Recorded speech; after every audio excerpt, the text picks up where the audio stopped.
3, book ಕೊಡಿ 4, ಕಾವ್ಯ ಕಾವ್ಯ 5, logo 6, logo 7, ನೋಡ್ತೀವಿ ಅಶ್ವಿನಿ ಅಲ್ಲಲ್ಲ ನಾನು ನೋಡೋದಾಯ್ತು ಕರೆಕ್ಟ್ ಆಗಿ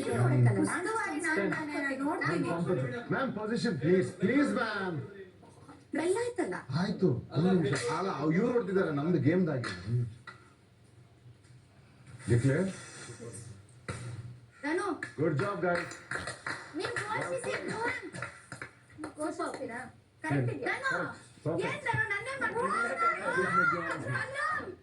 ರಾಕಿಂಗ್ ಅಷ್ಟೇ ಕಂಗ್ರ್ಯಾಚುಲೇಷನ್ಸ್. ಅಷ್ಟೇ ಅಷ್ಟೇ ಈ ಆಟದಲ್ಲಿ ವಿನ್ನರ್ಸ್ ನೀವು ಘೋಷಿಸಿ. ಅಷ್ಟೇ ಕ್ಯಾಪ್ಟನ್ಸಿ ಓಟಕ್ಕೆ ಯಾರಾದ್ರೂ ಕರ್ಕೋಬೇಕು, ಸಪೋರ್ಟ್ ಬೇಕಲ್ಲ. ಥ್ಯಾಂಕ್ ಯು ಸೂಪರ್ ಯಾರಾದ್ರೂ ಒಬ್ಬ ಸಪೋರ್ಟ್ ಬೇಕಾಗತ್ತೆ. ಎಲ್ಲ ಕಡೆ ಮಾತಾಡ್ತೀವಿ ಕೂರ್ತೀರಾ ಅನೌನ್ಸ್ ಮಾಡ್ತೀನಿ ಬಿಗ್ ಬಾಸ್ ಈಗ ನಡೆದ ಟಾಸ್ಕ್ ನಲ್ಲಿ ಬಿಗ್ ಬಾಸ್ ಈಗ ನಡೆದ ಟಾಸ್ಕ್ ಅಲ್ಲಿ ಧನುಷ್ ಹಾಗೂ ಅಶ್ವಿನಿ ಅವರ ತಂಡ ಗೆದ್ದಿದೆ